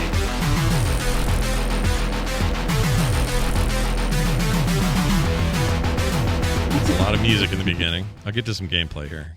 Oops. How about this? Whoops. Here we go.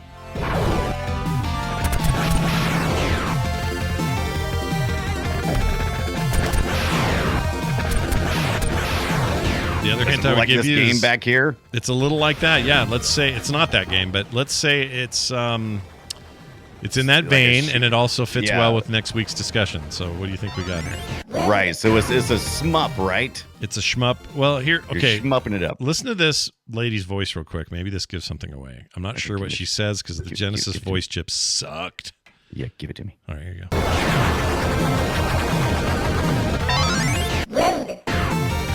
Loaded? I don't know what she says. That kind of sounds like, I think you're right. I think it's loaded. Loaded. Anyway, yes, a shmup for sure. And I'll say it's side-scrolling, not forward. So it's more R-type. More R-type, less Mushu or Musha. Musha. Oh, what'd she say there? Hold on. Railgun? Oh, that does sound like railgun. Yeah, I think she's a Japanese lady saying railgun. Anyway, Japanese development, that may help. I don't know. Oh, and I'll say this. In Japan, it was the 4th game in a series. In America, it was the 1st and only in the series. Oh, interesting. Yeah, they renamed it. This is Gunstar Shoot 'em Pops. Gunstar Shoot 'em Pops is correct. Just kidding. That's not it. The name of this game, hold on, I have it right here. The name of this game is Lightning Force. Oh, Lightning Force. Do I know that one? Lightning Force. It had a colon as well, so it was Lightning Force Quest of the Dark Star, or For the Dark Star. Yeah. Okay. 1993 Genesis game. This is a rad one of these. I really like it. I played this the other night a whole bunch because I've been looking at these because, well, we'll tell you in a minute why we're looking at these. But anyway, it was developed and published by Technosoft. It was on the Mega Drive and Sega Genesis here in the States, and is the 4th installment of their game in the Thunder Force series, but the only one ever, or the third and final one created for the Mega Drive. But over here, we only got the one. The Lightning Force. Yeah. Right? It was Thunder Force everywhere else, but Lightning Force for us. Correct. And it had some amazing parallax scrolling stuff. I thought graphically it was really impressive. In fact, I'll show chat some of that real quick as well. Have I seen this one? Some parts of these games all look the same. They kind of do, right? Like I will not claim otherwise here. This looks like one of those. It's just like, oh, hey, we're side scrolling. We got the business going. You spend some time underwater in it. It's just happened on screen, in fact. You spend time out of water. It's just a lot of variety and a really satisfying sort of shmup experience. Experience. Yeah. I die a lot though. A lot of hot little balls falling out of things that hurt. And if you play shmups, hot balls! I'm dead again. I wish it had unlimited lives or something, but it doesn't. Whatever. This is pretty cool. This kind of game, I'd like to cheat a little bit. But anyway, there's also ended up on the Sega Saturn in '96, and there was a port on the Switch in 2018, of all places. Anyway. So if you're going to ask yourselves, Part 4 or Lightning Force in the U.S. Part 1. Yeah, right? Lightning Force Quest of the Dark, or For the Dark Star. And I don't know if you Quest ever got for the Dark Star. I don't know if anyone got that. Looks like a big giant train, space train looking thing. That's big. I know, it's big. They have good big bosses, crazy fights, cool upgrades. That's what you want. I like these kind of games. Yeah, I like them too. Well, we'll talk more about that in a minute. Hey, Brian, let's talk about yours. I got a clip here. Tell me about it. What am I playing? Look at mine. We're at the arcade. It's 19. What year was it? 19. What did I say? 1985. I'm at the arcade, Scott, and I'm loving every minute of it. All right, I'm there with you. Here we go. Let's see what we got. Oh, I know this. Watch that crossfire, boys. What? Oh,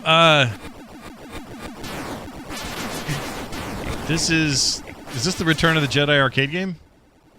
You're kind of close. Okay, hold on. 'Cause that was Luke, I think. Hold on, there's more coming up. Go for the legs. It might be our only chance of stopping them. Oh, Empire Strikes Back. There you go. Go for the legs. It might be your only chance of stopping them. I thought that... my brain isn't working. I thought the Empire Strikes Back one was much earlier than 85. You might be right. Initially released in 82. Oh, was it 82 originally? Yeah. Ooh, what was that? Listen to that. Listen to this voice. It's with you. Is that supposed to be Vader? I think that was supposed to be Obi-Wan. He said, "May the Force be with you." All right, hold on. That armor is too strong for blasters. Start the evacuation. Start the evacuation. I love that game. I played that all the time in the arcade.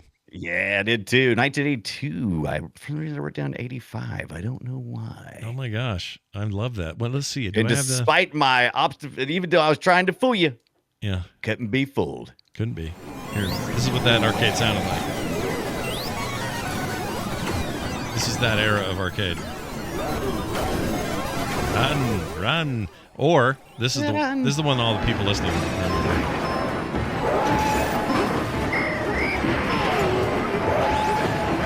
I got some like Street Fighter bullshit in there.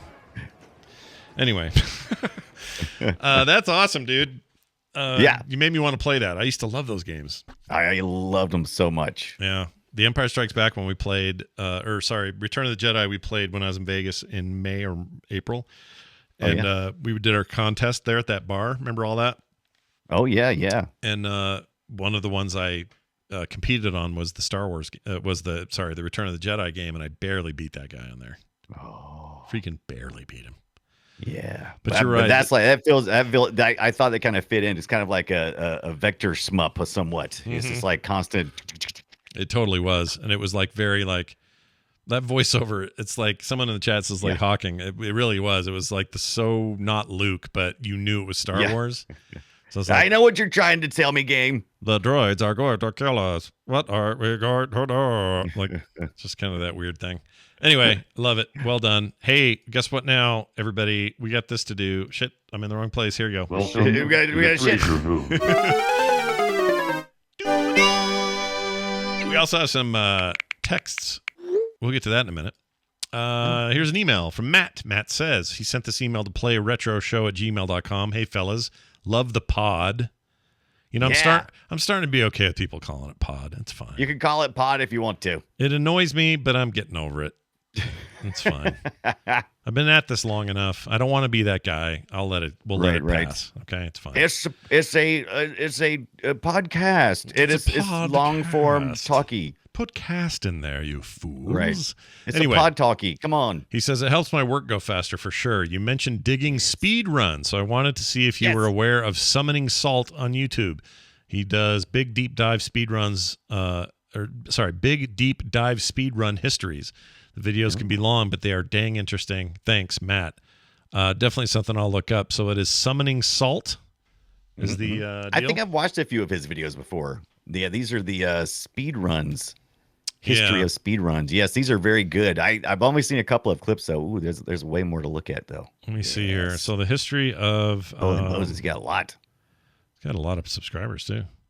Geez, the hidden shortcuts in Mario Kart Double Dash has 2.3 million views. 3 million views for world records for history of Super Mario Brothers Wii speed running. People are into it. People are clearly into it. This guy must. Yeah.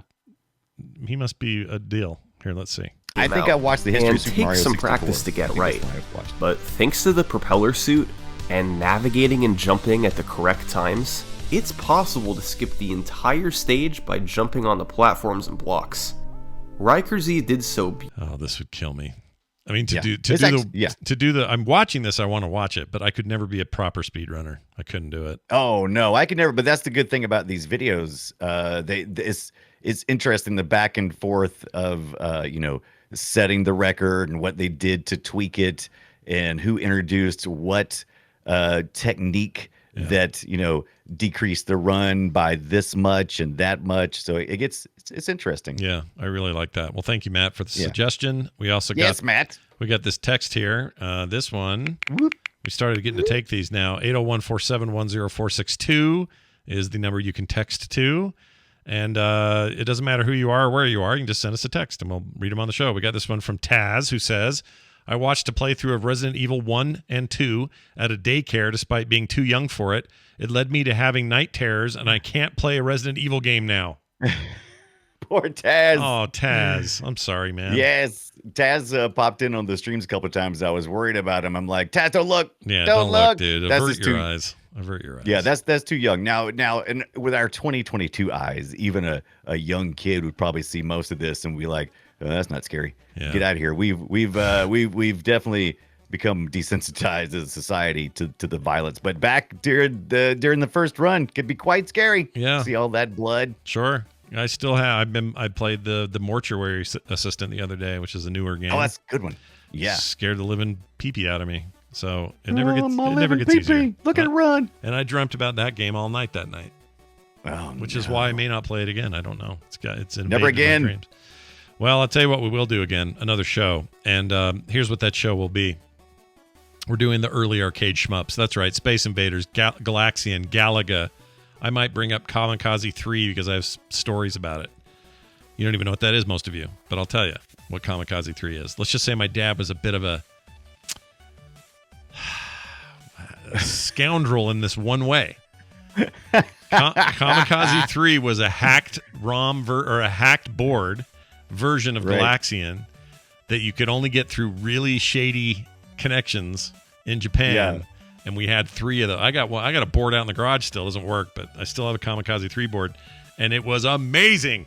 But anyway, those early days of those games, the things that would go on to become the Mushus and the freaking Galaxy Turds or whatever I called that game. I forgot the name of it. Galaxy Turds. What was the name of it? I forgot already. I don't know. I'm playing the Galaxy Turds right now. Lightning Force. Sorry, Lightning Force. There you go. Lightning Force, something like that. Yeah. But anyway, before all of that came these, and all the memories, the stories, Space Invaders, Galaxian, Galaga, Kamikaze 3, and more. Remember Gorf? Oh, we got Gorf. I loved Gorf. I want to say I had that. Did I have that on this Commodore 64? I played the crap out of some Gorf. We got to talk about Gorf.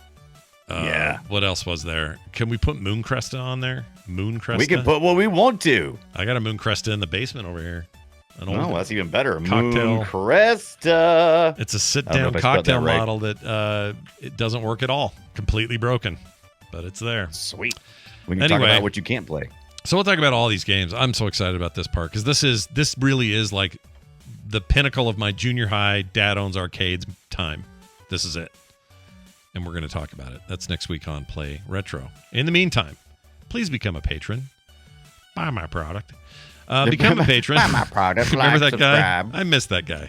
That Buy My Product guy. Where did he end up? What's his deal? Is he around? I'm sure is he dead? I'm sure he's dead. I'm going to find it because I have him right here.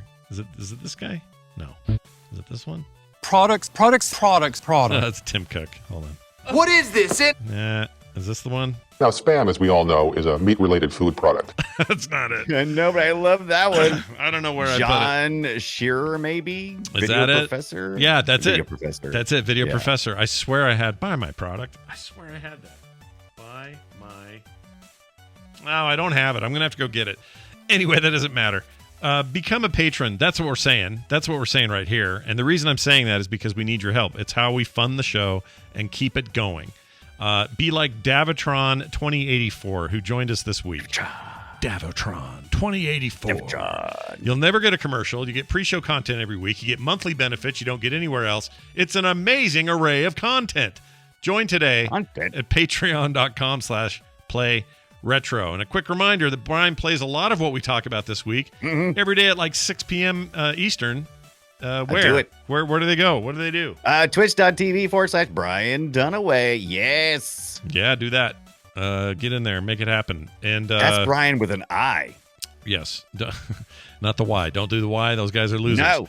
PlayRetroShow@gmail.com is our email address. PlayRetroShow on Twitter. 801-471-0462 for those texts. Keep those coming. Really enjoying that right now. And the website's at frogpants.com/playretro. Big thanks to everybody for listening. Between now and next time we speak, have a great Halloween. Go play something retro.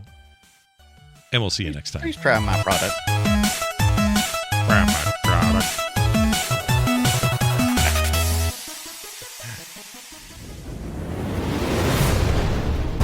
This show is part of the Frog Pants Network. Yes. Get more at frogpants.com.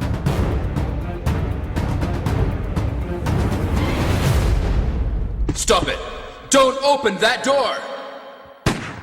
What is it? I'm Barry. What